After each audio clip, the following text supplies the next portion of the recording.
Welcome to your devotional channel. మహాభారతంలో పోరాట యోధుడు అర్జునుడు. పాండవ మధ్యముడన్న పేరుతో ప్రసిద్ధుడైన అర్జునుడు మహాభారతంలో హీరో అంటే అది అతిశయోక్తి కాదు. మహాభారతంలో అపారమైన పరాక్రమంతో సాటిలేని విజయాలు సాధించిన ఈ విజయుని గురించి ఈ వీడియోలో తెలుసుకునే ప్రయత్నం చేద్దాం.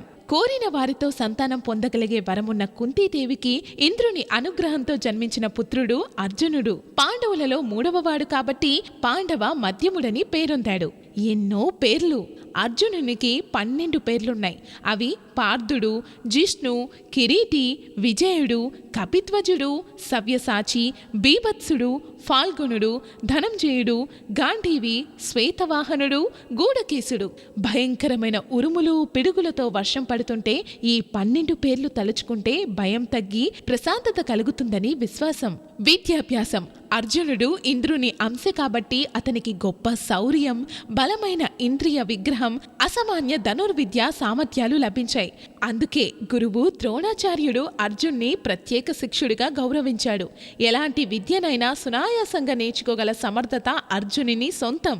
అర్జునుడు ద్రుపదునిపై విజయం సాధించి ద్రోణాచార్యునికి గురు దక్షిణగా ఇచ్చాడు. అర్జునుడు దేవతల వరప్రసాదంతో పాశుపత్రాసం, బ్రహ్మాస్త్రం, వరుణాస్త్రం వంటి అనేక దివ్యస్త్రాలను పొందాడు.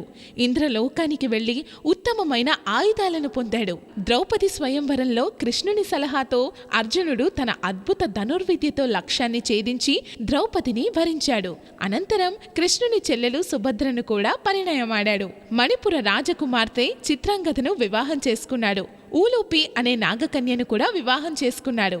అజ్ఞాతవాసం సమయంలో అర్జునుడు బృహన్నలాగా విరాట రాజ్యంలో నర్తకునిగా వ్యవహరించాడు. కురుక్షేత్ర యుద్ధం ప్రారంభించే ముందు అర్జునుడు దాయాదులతో యుద్ధానికి శంకిస్తుంటే శ్రీకృష్ణుడు గీతోపదేశం చేసి అర్జునునికి కర్తవ్యాన్ని బోధించాడు.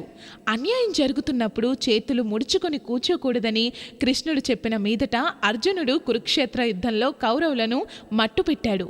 అపార బల సంపన్నుడైన కర్ణుణ్ణి కృష్ణుని అనుగ్రహంతో అర్జునుడు సంహరించాడు. కురుక్షేత్ర యుద్ధంలో అత్యంత ప్రతిభతో మరణావస్థలో ఉన్న భీష్ముని కోసం అంపశయ్య వేసిన ధనుర్రాద్ధి అర్జునుడు. అర్జునుడు అత్యుత్తమ ధనుర్రాద్ధి. ధైర్యం, సాహసం అతనికి పెట్టని ఆభరణాలు. గురువుల పట్ల వినయ విధేతలు, ధనుర్విద్య నేర్చుకోవడంలో అంకిత భావం అర్జునుని సొంతం. శ్రీకృష్ణుడిపై అపారమైన భక్తి విశ్వాసాలతో ఆయన సారథ్యంలో కురుక్షేత్ర యుద్ధంలో విజయం సాధించాడు. కర్ణుణ్ణి అవమానించడం, కర్ణుడి గురించి పూర్తిగా తెలుసుకోకుండా అతన్ని సూతపుత్రుడు అంటూ హేళన చేయడం అర్జునుడు చేసిన తప్పిదం.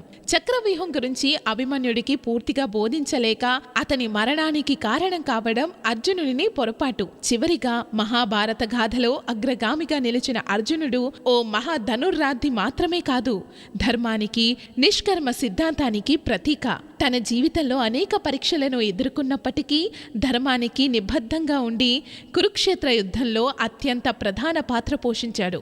ధర్మానికి కట్టుబడి ఉంటూనే అన్యాయం జరిగినప్పుడు అవతార మూర్తిలా విజృంభించాలన్న గొప్ప సూత్రం అర్జునుని జీవితం మనకు నేర్పే పాఠం. Thank you. Don't forget to subscribe and follow your devotional channel.